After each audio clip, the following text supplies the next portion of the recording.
All right. Well, good morning to everybody out there who has joined us. We've got a few people with us live, and this presentation is being recorded for the WCSS 2020 virtual conference. My name is Trent Rasmussen, and I'll be sharing with you the inquiry design model today. So we will start off with kind of a broad picture of what some of the research and theory about inquiry is out there, and then we'll get into some specifics because the big question out there is, well, how do I do inquiry? What does it look like? So we will hopefully put some specific resources into your hands today that you can be using in your classroom and using with your colleagues to put this inquiry idea into practice. So before we get into any details today, what I would like for the couple people who are out there listening live this morning, if you could open up your chat function and put in a brief definition of how you would describe inquiry. So when you see that phrase right up here on the front of the screen, inquiry, how would you describe that to somebody? So I'll give you about 30 seconds to type that response into the chat.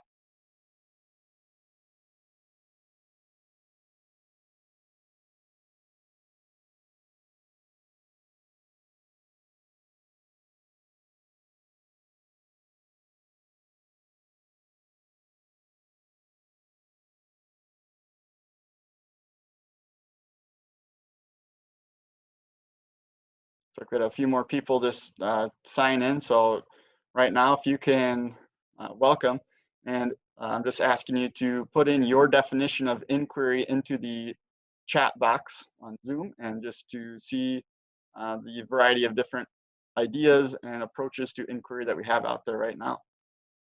So Dan says inquiry is the development of questions that drill into the deep research of an idea. All right, so that's awesome. Thank you, Dan. And Chuck says inquiry is seeking answers to important questions. So what we see there from both of those is kind of the idea of questions and really seeking answers or researching. We've got one from Phil that says getting students involved by asking their own questions. So again, we're seeing that common theme of questions, and that will be a big part of what we talk about today. So if you want to keep popping those in there, we can keep coming back to that throughout the day.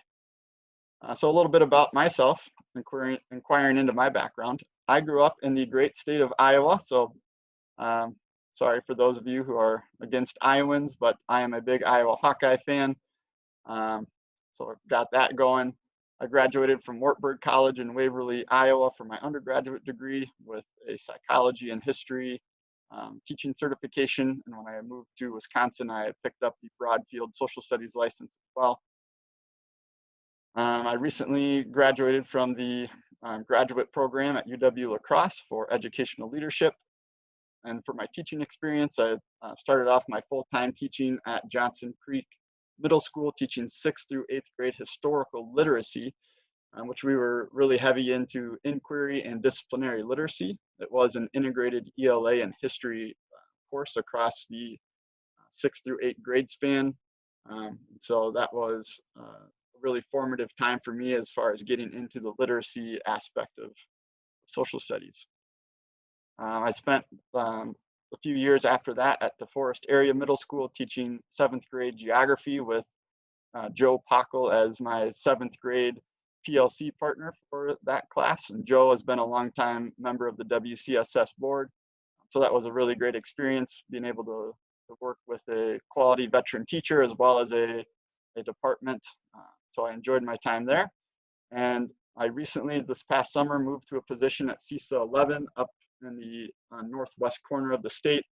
Our office is located in Turtle Lake, Wisconsin. So we serve districts from basically Hudson, Wisconsin, over to almost the Eau Claire area. So we've got a wide range of 39 school districts. And in this role, I work with the social studies teachers network that we have at CESA 11, doing social studies PD events. But I also work with curriculum coordinators, working with assessment and accountability, the educator effectiveness system, so a wide range of perspectives on education in Wisconsin from that CESA position. So if you would like some more resources or ideas on social studies after today's presentation, feel free to reach out. I'm happy to be a resource point. And lastly, there's my two beautiful daughters. Sadie is 2.5 years old, and Grace is a little bit bigger. This picture was from early September this year. She's now 6 months old, but there's Sadie and Grace.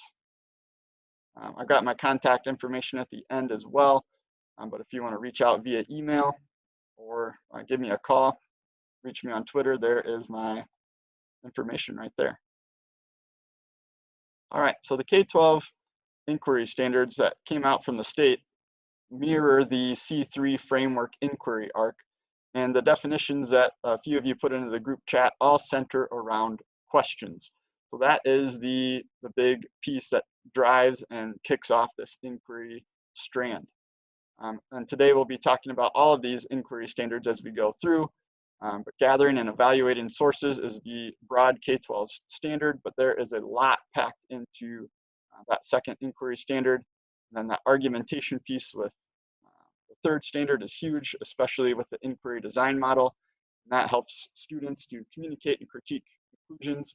And finally, being civically engaged is that last piece, which there are lots of different ways to approach this. And if you read the inquiry design model resources that are out there, being civically engaged or taking informed action, there are lots of different ways for that to be accessible and relatable for students.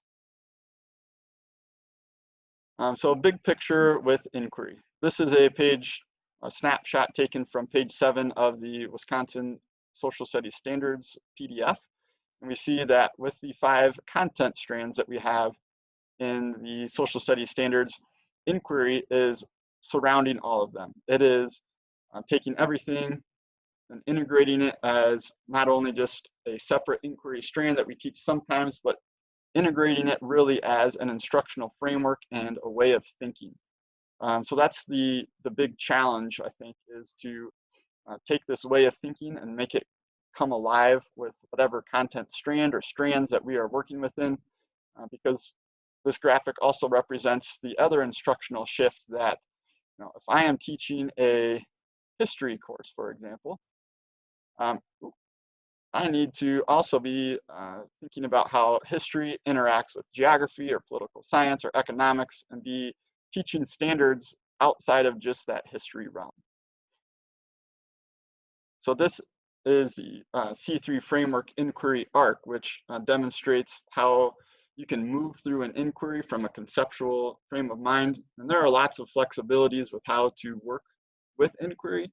So this graphic gives you some basic ideas of, if you're doing a full-blown inquiry, this is the whole process, but you're also teaching from an inquiry framework or an inquiry frame of mind. Let's say if you're just looking at evaluating sources and using evidence. There are lots of different activities that social studies teachers do to evaluate sources. So one of the things I hope you take away from today is that a lot of the things that you're already currently doing in your classroom meet the inquiry standards. So we don't want to get overwhelmed thinking that this is something that is brand new, something that is a huge change. It's just shifting our mindset just a little bit and putting together some coherent systems for inquiry. One more quick graphic from the Washington Council for the Social Studies. I liked how they put the inquiry arc in the center and having that be our frame of mind for student learning, and everything else is going to connect into that. But then they also have literacy on the periphery of this graphic. So there's always that big push for every teacher, a teacher of reading. Well, yes, that is true. There's lots of reading and writing and speaking and listening that happens within a social studies classroom, and we should be leveraging that. But we should be leveraging that for the goal of students increasing their learning within our content areas. So I like that literacy here is on the outside, supporting what we do in social studies. All right, so a couple bits of research here. Is inquiry worth the time? It takes more time to do a full-blown inquiry if you go through that whole inquiry arc than if you were to just teach in a traditional method. So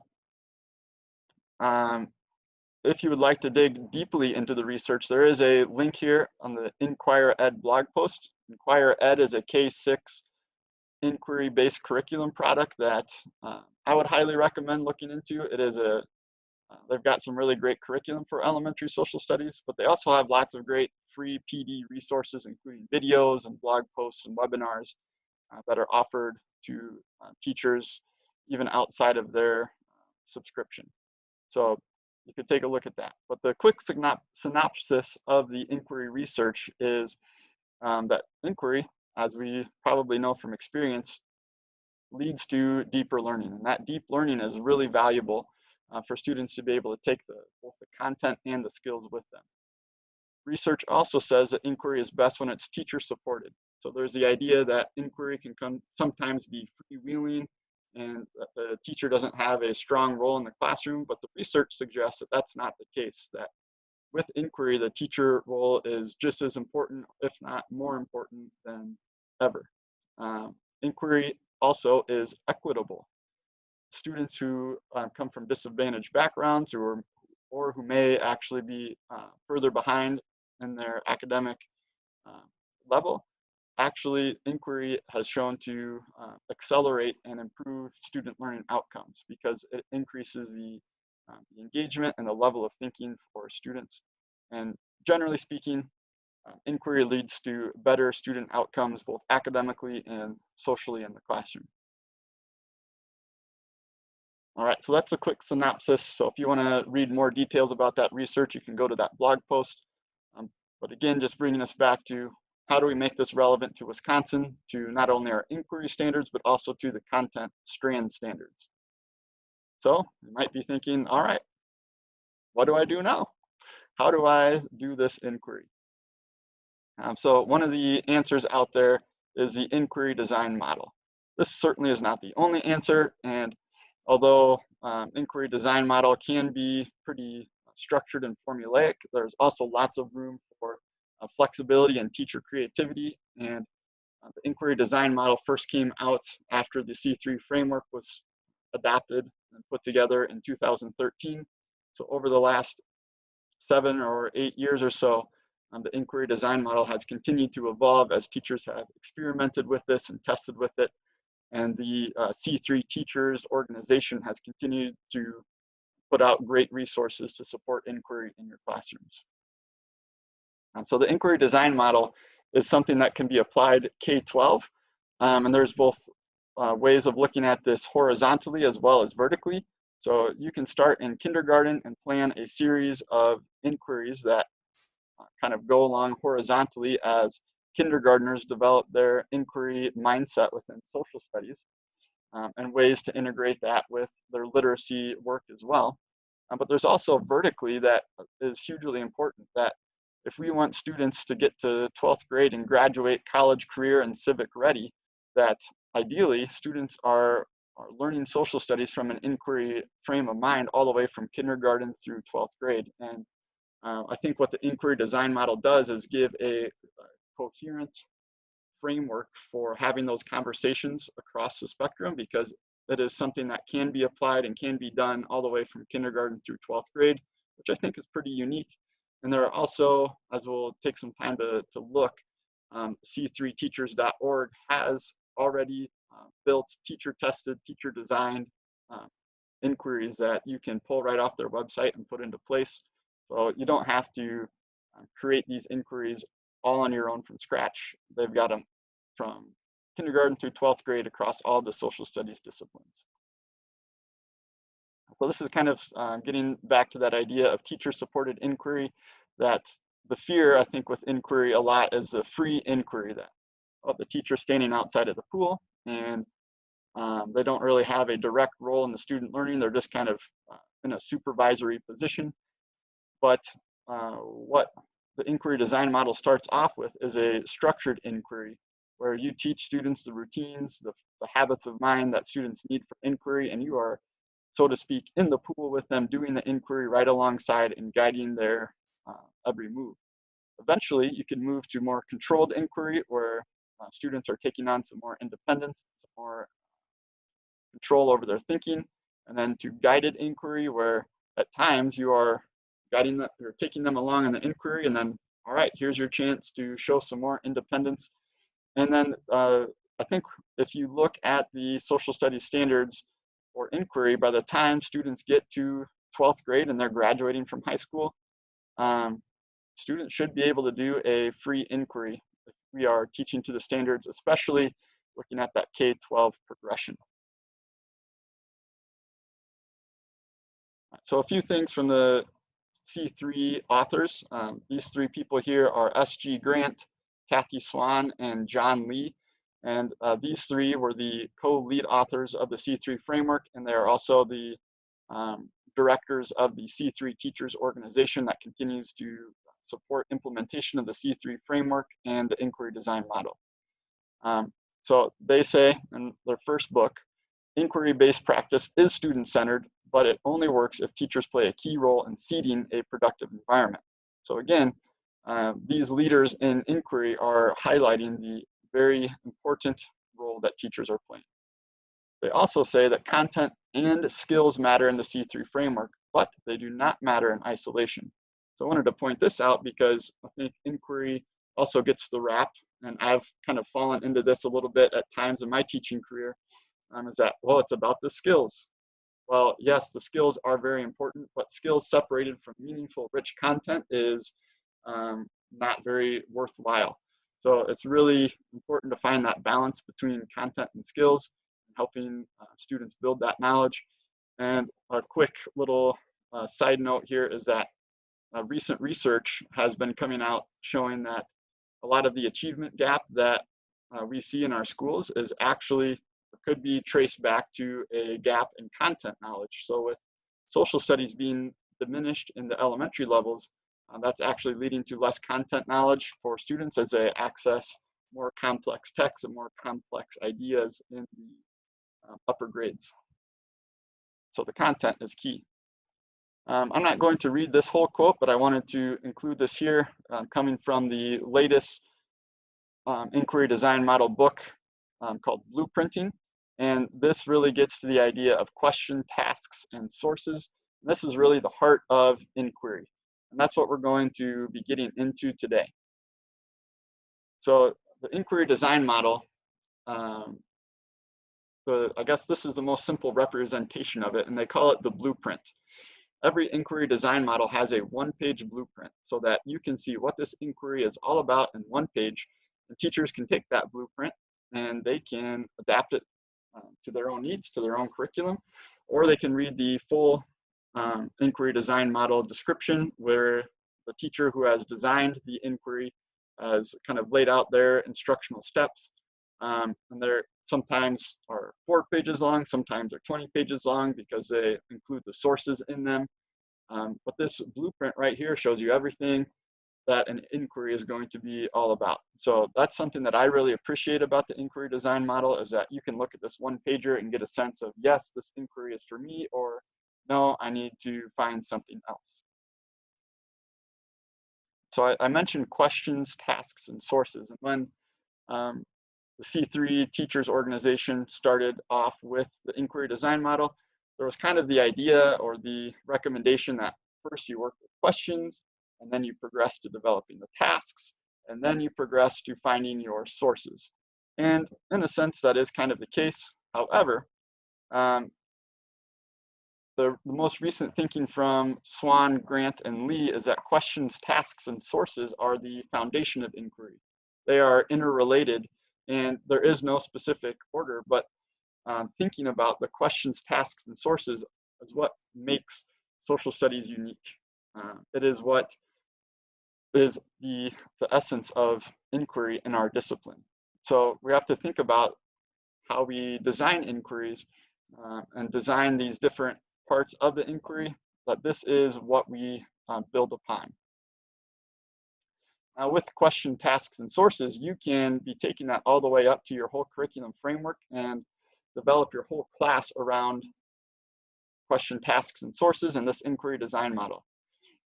However, you don't have to jump right into that right away. You can apply inquiry as a unit, where you are just taking one inquiry and experimenting with how this works for you within your classroom and with your students. You can even take parts of the inquiry, like taking some of the argumentation concepts that we'll talk about later on this morning. Or you can even take that and just get into inquiry as parts of a lesson, like using the question formulation technique to generate student questions. So there's lots of different ways to kind of work with inquiry in your classroom. All right, so let me pause just for a quick second here. And if you have any questions for me, feel free to unmute yourself and you can share verbally or drop a question into the group chat. So I'll just pause for 10 or 15 seconds. And if you have a question, feel free to jump in. Hey, Trent, this is Chuck. One of my big questions is, and what I'm trying to figure out is, I do National History Day, which obviously involves inquiry, and it kind of does the inquiry design model. But I'm just trying to figure out how to balance doing the inquiry design model with delivering content. As you said, the content's really, really important. Do you see these as more like teacher-led lessons and activities, or like a whole unit is based on inquiry, or are they more student, like smaller projects? How do we put them into the curriculum, I guess, is my question. Yeah, that's a really great question. So thanks for asking that. What the recommendation is from the authors of the C3 teachers stuff, the inquiry design model, is that the traditional structured inquiry could take anywhere from 3 to 10 days, depending on how developed you want to make that inquiry process. So they also describe it as larger than a lesson, but smaller than a unit. So this would be something that would fit into a unit. Like if you're doing World War II, you might do an inquiry into the causes of World War II or something like that. But it's not necessarily going to be your entire World War II unit per se. But what we'll kind of talk about at the end a little bit is some of the different flexibilities with the inquiry design model. Within the last year or so, they just published information about the focused inquiry, and that is a 1 to 2 day inquiry that still uses the question, tasks, and sources within this general framework. So you can address a smaller concept or skill within 1 to 2 days. But then there's some also other options that you can be getting into that we'll talk about later. So the key, which we'll also address, is that you want to find a content angle that is going to be worthwhile and fit into your curriculum. That's going to provide a lot of bang for your buck, so to speak.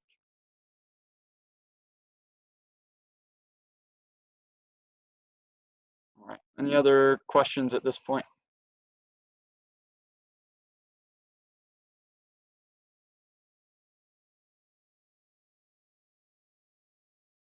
All right, so what we're gonna get into next here is the kind of the process of how an inquiry design model is developed. And this is gonna be a real brief overview. We could spend a lot of time digging into this, and I'm going to kind of point your way to more resources if you'd like to learn more about it, but this will give you a sense of what it is all about. So there are 3 phases to developing the inquiry design model: framing, filling, and finishing. So this is the 10-step process to developing an inquiry if you were to start from ground zero. And again, you don't have to develop an inquiry on your own at all if you don't want, but I think taking a look at the pieces so that when you look at these resources that are out there on their website, you get a sense of what the thinking is behind it. So that first step is finding the right content angle, which, that's where it's starting at, that you have to decide what is the content that is worth digging into. And that's what you're going to build from. That's also going to, you're going to need to identify your content standard that is going to ground your inquiry. And because the blueprint is on one page, it's recommended that you pick just one standard to be digging into and assessing through this inquiry. The second step is crafting a compelling question. That is, compelling, that it is something that engages students' minds, their emotions, um, helps them explore this content with valuable skills that go on. And Jim Burke, who is an English language arts teacher in California, uses the description of head, hearts, and hands. And so he wants inquiry. He wants his students' assignments to be intellectual, wants it to be emotional, capture their hearts, and also the hands part is those valuable skills. And so a compelling question is going to hit all three of those things and get students going. The third step here is stress testing the compelling question. So the big assessment piece with the inquiry design model is an argumentative piece that students can develop at the end, which is not always an essay. There's lots of different ways to create an argument. And I would say Mr. Chuck Taft on our call here today, he's a great resource for creative projects and creative ways for students to demonstrate their learning. But you do want to stress test your compelling question to make sure it is actually argumentative, because there are some questions that there's really not two good answers for, like, was slavery justifiable in America's early history? Well, in one sense, you could say that's kind of compelling because at the time, in that time period, there were lots of arguments about whether slavery was justifiable or not. But in today's day and age, I think we could all agree that we would not want any students arguing that slavery is justifiable. So that would be something, as you stress test that compelling question, that you make sure there are at least two good answers that students could answer that question with. So that would be framing your inquiry. And notice that you start at the beginning and then you jump to the end. So it's the idea of kind of beginning with the end in mind. Then you go into the middle where you fill the inquiry. You sequence the content through the supporting questions, and we'll go through some examples of that. We'll use disciplinary sources to construct arguments, where you will be very intentional about selecting sources, which could be a textbook as part of your source set, but you'll also be bringing in a variety of different things that students can be constructing knowledge from. And then finally, you build knowledge through the formative performance tasks, where you actually design what it is that you want students to do. And then you go to finishing the inquiry, where you see that it comes back up here to staging the compelling question. So now that you have the meat and potatoes of your inquiry developed, how do you want to launch this inquiry? There's lots of different ways, like question formulation technique or different image analysis activities, like I see, I think, I wonder, or something like that, that can get students intrigued with your compelling question. Then you make connections with the extension tasks, which goes beyond that argumentative summative assessment. And then finally, you get to the taking informed action, which would be the civic engagement. All right, I see we've got a question from Dan. He says, with the state 3-year rollout plan next year being inquiry, are all CESAs planning on sessions that will dig in and support the schools with the development of this? Is inquiry design model going to be the model that will be used? That's a good question. I would say you're going to get your best answer from Chris McDaniel at DPI. She is kind of in the works of developing what the professional development for year 3 of the rollout will look like. The most current information I have right now is that there will not be in-person workshops at CESAs next year, but Chris will be providing some resources. The inquiry design model is also not specifically endorsed or supported by Chris at DPI. This is something that I'm working with a lot with teachers in CESA 11, but it is not necessarily state endorsed as the inquiry model. I hope that answers your question. If you have additional questions on that, let me know. And Chuck is saying, yes, we can also push a lot of inquiry sessions at WCSS 2021 and try to get some regional networks going as well. All right, so we've got about 15 minutes left here. So this is gonna go pretty quick. so I kind of went through that 10-step process, and this is what it might look like as you are working with the standards. When you are developing, you're finding that right content angle. So that's where you're going to look into your discipline-specific content standards and think about what standard you're going to anchor your inquiry. But then, like for staging, developing your compelling question, you're going to be looking at your inquiry 1 standards. And especially at the high school, this is where it gets pretty complex, where you are supposed to be modeling and then presumably helping students to be able to frame researchable, complex, and open-ended questions, integrating multiple social studies strands that call for investigation. When I read that, I go, whew, that is a big time standard. There is a lot packed into there and a lot of critical thinking, where you might think that asking questions is pretty basic. And in a sense, it can be. But developing a question that meets those standards right there, those performance indicators, is pretty hefty work. So that's why looking all the way from kindergarten through 12th grade is hugely important, because if students come into your high school class and they've never worked with inquiry and they haven't been asked to be thinking about developing their own questions within the social studies disciplines, it's going to be a huge leap to get them to this point by graduation. But nonetheless, that's where we would start. And then as we move into that filling the inquiry, this is where when you're sequencing the content through the supporting questions, you're thinking about your discipline specific standards, like what content do I want my students to come away with based on the standard or a couple of standards that I'm focused on. Then looking into the inquiry standards, their students are using those sources to construct their argument. So we have to look at what they should be doing as they gather and evaluate sources. And then building that knowledge through the formative performance tasks, you want to make sure you're getting back to those discipline-specific standards. I'm going to show you a quick example of what that might look like as you use the formative tasks and maybe attach a few additional standards to that. Inquiry standard 3 is all about the argumentation. So you're using those sources to eventually help students construct arguments.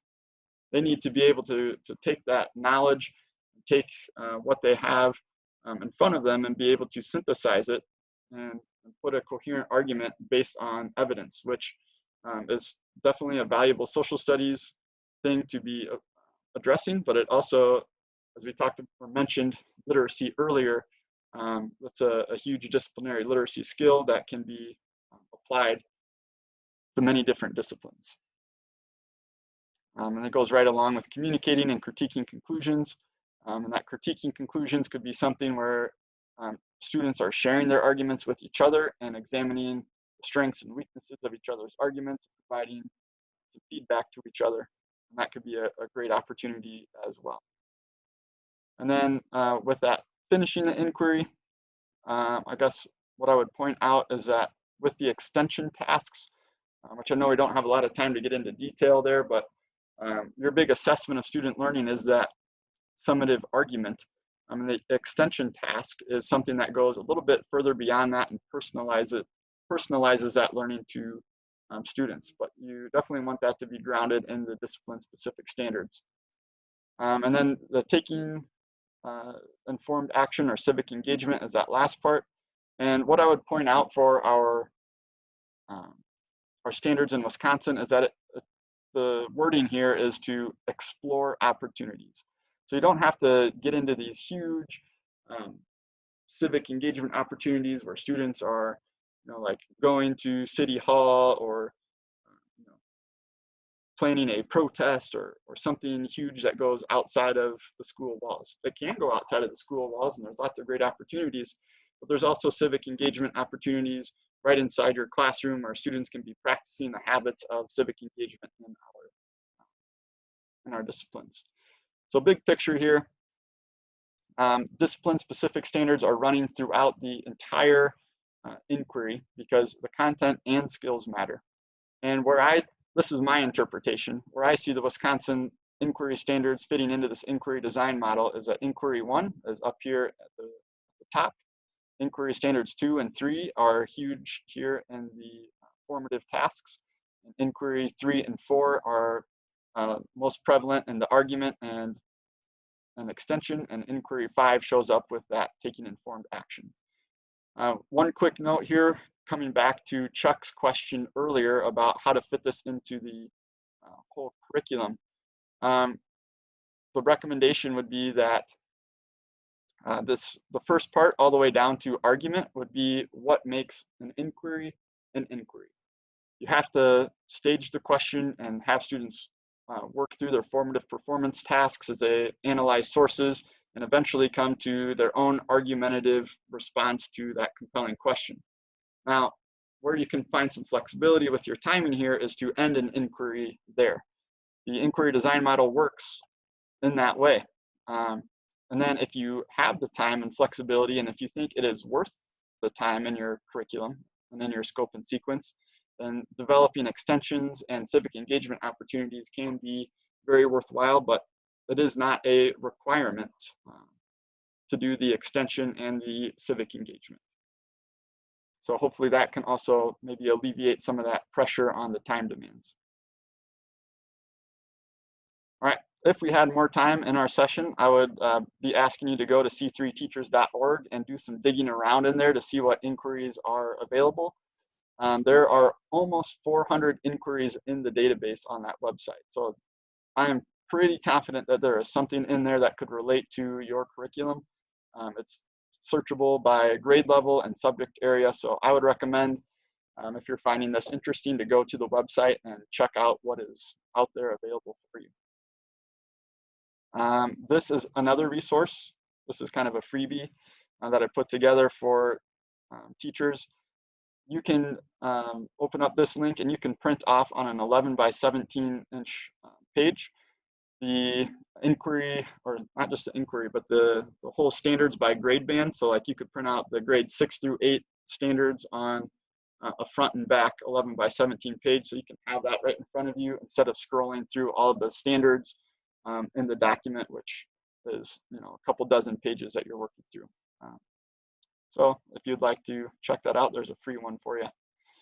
This disciplinary inquiry matrix shows what inquiry might look like in the different disciplines. And I'll let you explore that on your own as well.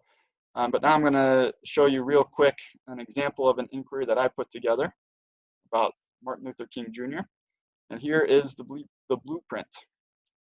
Did the I Have a Dream speech improve America? That was a compelling question that I came up with. And in that argument, I'm thinking a variety of different things, but it could be, yes, it did improve America. No, it did not improve America. Or the third option could be, yes, it improved it in some ways, but not in others. So I think sometimes we get caught in the thinking that arguments have to be answered one way or the other, but in reality, there are many different ways that authentic, real world writers will answer a question like this. It does not have to be one way or the other. The standard that I would ground this in is using multiple perspectives to analyze and explain effects of issues or events within and across time periods, events, or cultures. So what I like about this here is, since I'm doing the inquiry design model and I'm having sources, I can choose my sources to meet this requirement of using multiple perspectives. So that's kind of how some of these standards can get met. And then within and across time periods is something else that we'll see here. So how we kind of need to think about this from supporting question 1 to 2 to 3 is thinking from less complex to more complex. So we start off with, what was MLK's role in the civil rights movement? Pretty basic question. We're developing some factual background knowledge.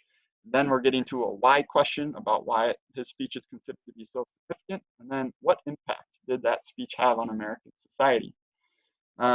So the formative tasks are going to come directly from those supporting questions. And I'm going to be asking students to do what the question is asking for, basically, more or less.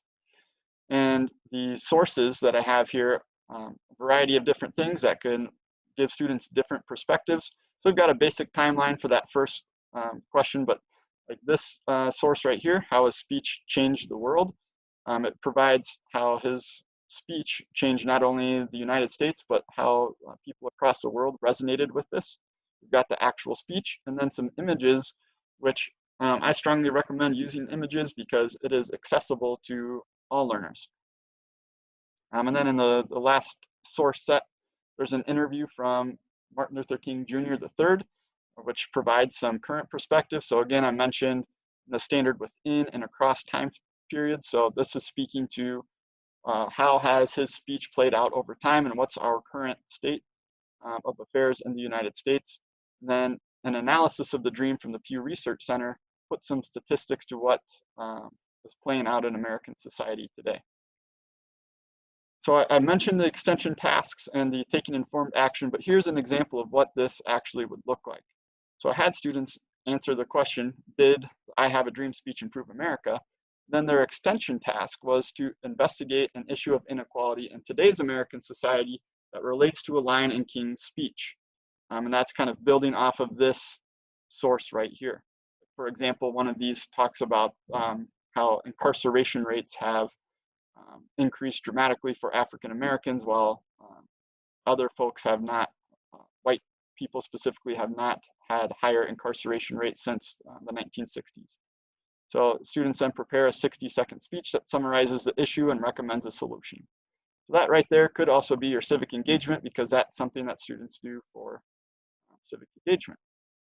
So you can kind of build civic engagement in throughout the inquiry.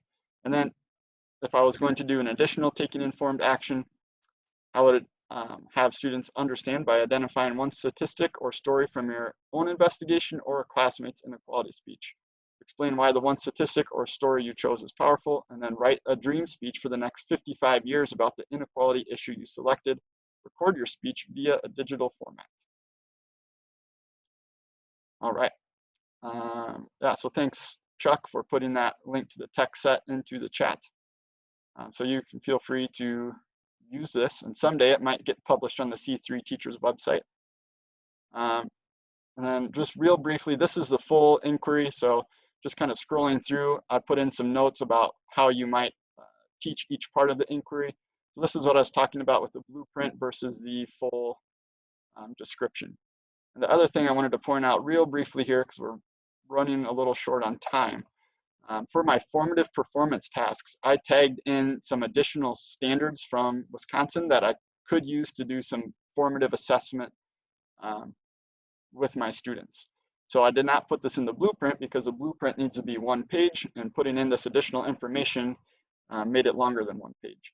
So each of these formative performance tasks, I am still using standards-based tasks, standards-based instruction to inform my work. All right, so I'm going to jump back into the presentation here. And I kind of walk through all of these slides with actually taking you to the document. So I'm just going to skip through this. And I mentioned some of the alternative blueprints or alternative ideas that are out there. So the structured inquiry is what I just showed you. That's the traditional inquiry design model. Again, 3 to 10 days is a recommendation.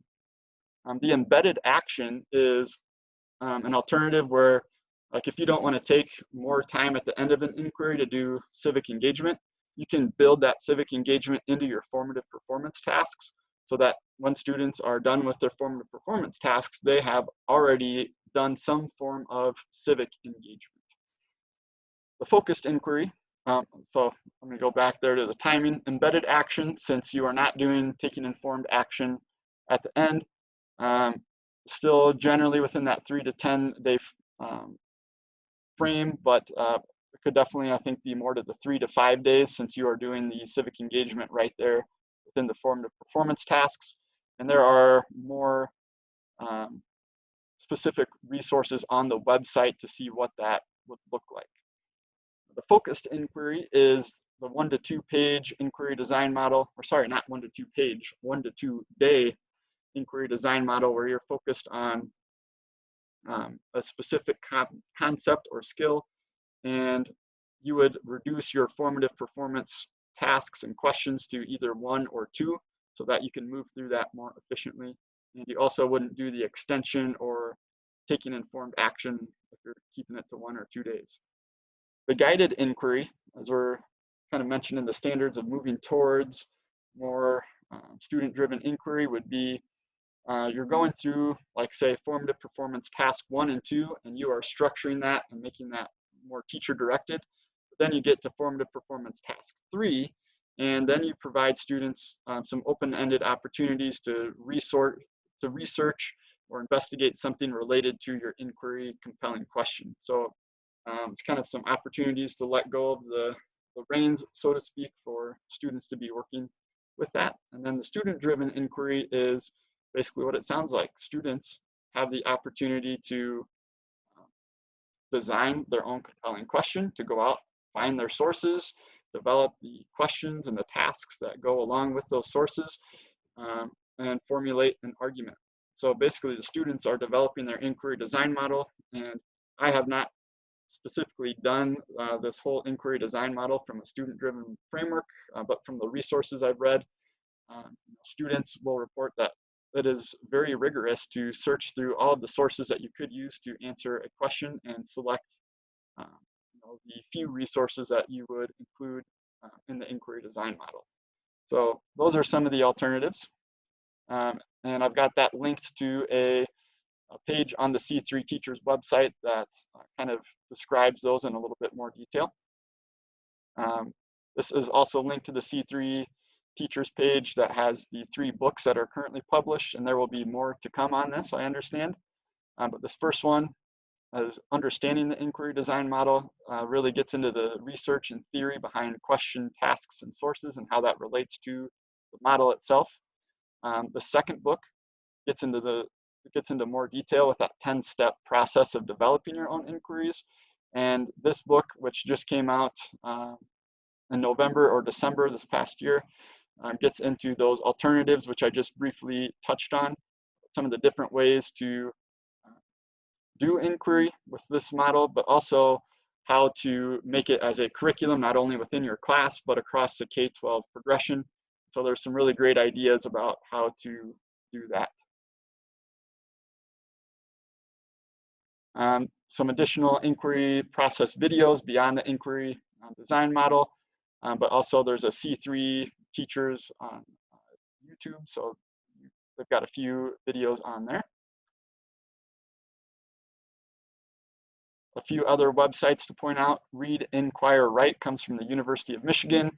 So that's somewhere else that's not the inquiry design model, but they've got inquiries that are created and ready to go for you. I've done a couple of them, like one of them on inequality in Mexico City that was very well received by my middle school students. History Labs is a time-tested resource that's been out there, and my favorite, especially for history, is Reading Like a Historian.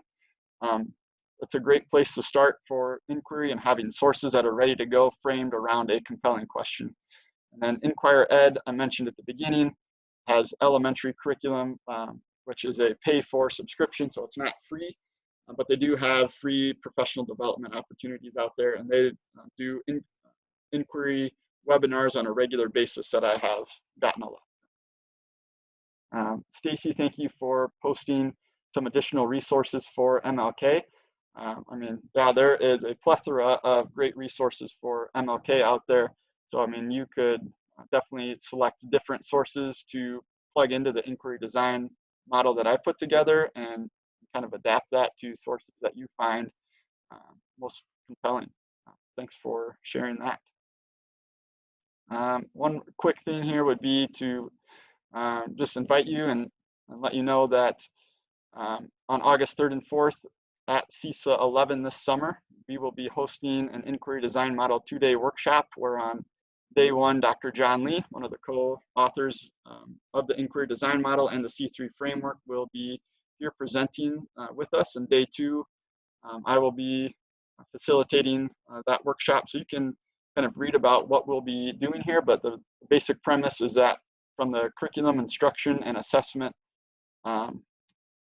items that we need to address within our teaching practice, we will be getting into all of those.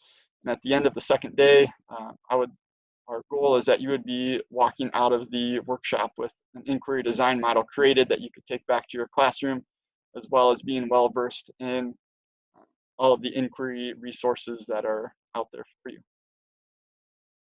So if you have any questions, feel free to let me know.